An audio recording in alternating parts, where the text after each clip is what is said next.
Hi guys.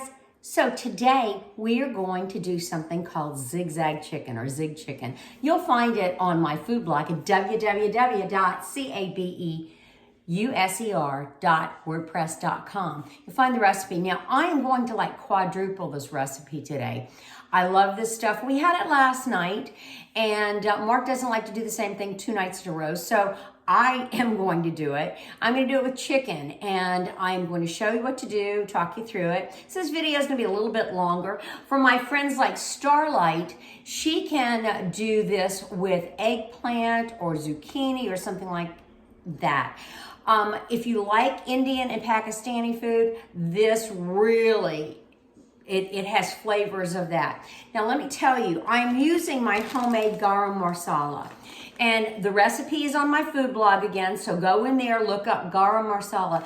I was taught this recipe was taught to me by Gary Shah. So go in there and you can see this. We're going to start off with garam masala, and I am just going to eyeball it because I'm used to doing this. We're going to put that in there. Now garam masala has all kinds of peppers in it. This one does. So I'm not going to put pepper in as the recipe says. The next thing I'm going to put in is brown sugar. I'm using a dark brown sugar, and we're going to put that in there. Now the chicken that I'm going to do tonight will marinate a couple hours in this, and it will soak up all the flavors. The rest of the sauce that is left over from marinating the chicken will be boiled and used over rice.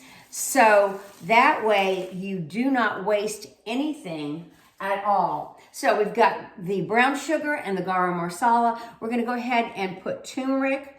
I get all my spices at the Asian store or the Indian store down in spring and pick everything up, and it's all fresh and ready to go. So we've got the turmeric, the brown sugar, and the garam masala. We're going to go with light Caro syrup. And this is, I guess you could use dark, but I use the light, so there's the light Caro syrup. Then we're going to use Grandma's molasses. And yesterday, when I just pulled it out of the refrigerator, and it was running real slow. So you've heard that old saying, slow as molasses? Yep, it happens when it's cold. So we're putting the molasses in there. I am using crushed red pepper, and that's going in there. Now that is what will give it a kick too. So as I said, the garam masala already has black pepper in it. I'm going to use grated ginger, and I grated the ginger in my tiny little Cuisinart that I got this Christmas. I was always having to pull out the big Cuisinart. It was just, an issue, and I was always using the little puller, but this makes it more feasible for me to get things chopped quickly. So we're going to put our ginger, our chopped ginger. Now let me tell you a little bit about ginger. So you buy it at the store like this. Don't be afraid of it. Buy it fresh, go in, look at it. It's got an unbelievable fragrance. And when you go in, you look at the ones that aren't shriveled up, you buy it whole, then you can cut pieces off like this. Now, I went to a cooking class a couple months ago, and she is of the same idea that I am. Basically, you don't need, if you wash it, you don't need to peel it. So why waste all that good flavor by peeling it? So you just pop it in there in little chunks, and you've got this great ginger that's going into this marinade. And you do it kind of finely because you don't want all these bits and pieces of ginger. So make sure you chop it up pretty finely. So we've got that. And then we're going to add some sea salt. A little bit of that. That's going to be the salt for your chicken.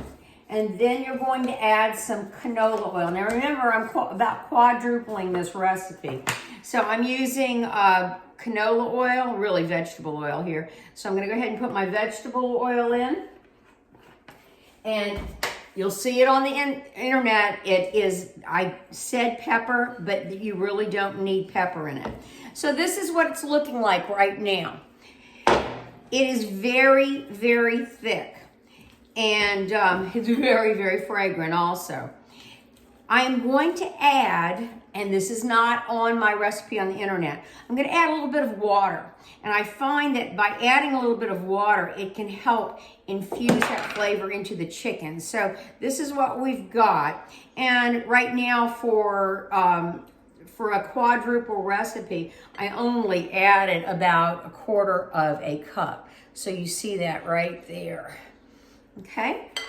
I've already taken 2 chicken breasts, and as you can see, I split, that's 1 breast, so it's like this. I split it in half, like that, and that way it cooks faster, it cooks more evenly, because when the chicken breast is like this, what happens? You've got that thick end here, and then the bottom is very thin. So you have uneven cooking. You want to get your chicken up to 165 degrees. And so you don't want the burnt ends on this. Now you might want burnt ends on your brisket, but you don't want burnt ends on your chicken. So I'm going to grill this on a flat grill. So I'll take my grill and I will grill this on a flat grill. So we're going to go ahead and pour this sauce over the chicken and make sure the chicken gets totally covered. And what did I tell you earlier?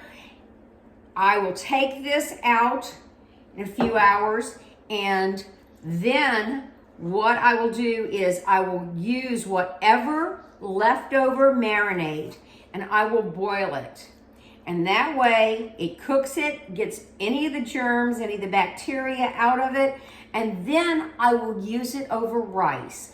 And it is delicious. So that's it. That's how you make the zig chicken. I may take a picture of it later so you can see it. It's nice, it's thick, it's rich, it's wonderful. Give it a try if you like Indian and Pakistani food, and have a great day.